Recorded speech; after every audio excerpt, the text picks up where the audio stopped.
اللہ راضی نہیں ہوگا نا مزہ نہیں، ٹھیک ہے، اور پھر محنت کا کوئی خاص فائدہ نہیں۔ اور ایک یہ ہے کہ ہر وقت اس استحضار کے ساتھ، دھیان کے ساتھ ہمارا وقت گزرے کہ ہم یہ اللہ کو راضی کرنے کے لیے کر رہے ہیں، ہمارا اللہ ہم سے راضی ہو جائے، پھر اس کام میں برکت بھی ہے اور ہماری محنت ٹھکانے بھی لگ جائے گی، اور پھر واقعی مسلمانوں کے لیے بھلا بھی ہو جائے گا۔ تو ہر چیز میں اللہ کے ہاں جو قبولیت ہے اور اس کے مبارک ثمرات ہے، اس کا تعلق اخلاص کے ساتھ ہے، اخلاص کے ساتھ۔ جب بڑے کمزور لوگ ہیں، نفس اور شیطان ہر وقت جو ہے نا بیچ میں ڈالتا رہتا ہے، تو ہم اتنا تو کر سکتے ہیں کہ اپنے اللہ سے دلی دل میں اپنی رضا کا جذبہ اور اخلاص مانگتے تو رہنا، ٹھیک ہے، مانگتے رہیں۔ باقی جو ہم تشہیر کر رہے ہیں اس کا مقصود صرف یہ ہے کہ لوگوں کو اس نیکی کی طرف متوجہ کیا جائے، بس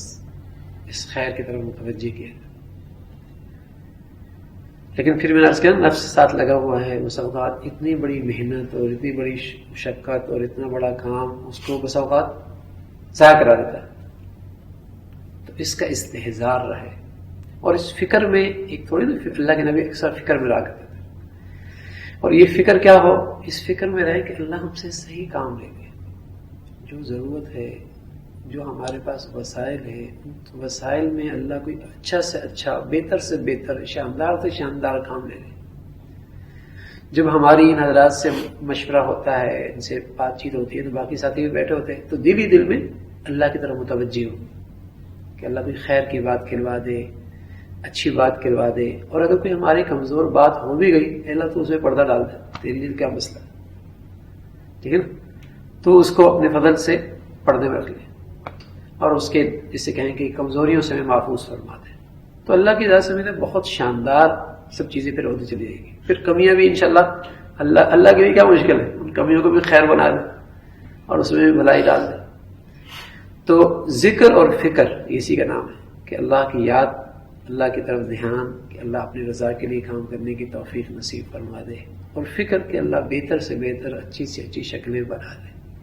ٹھیک ہے نا، اس کا اہتمام ہو۔ یہ ایک اجتماعی کام ہے، اور اجتماعی کام میں اسی کی اجتماعی کام باوزنی ہوتی ہے جس کی انفرادی زندگی بھی اچھی ہوتی چلی جاتی ہے۔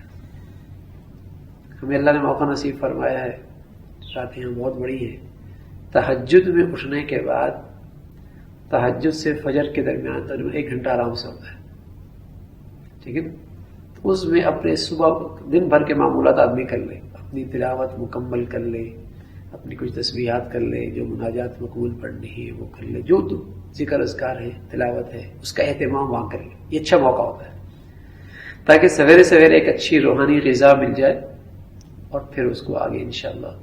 دن بھر میں کام بھی آئے گی یہ سب چیزیں انشاءاللہ، ٹھیک ہے بھائی، انشاءاللہ۔ جزاکم اللہ خیر، سبحانک اللہم و بحمدک، اشہد ان لا الہ الا اللہ، نستغفرک و نتوب الیک۔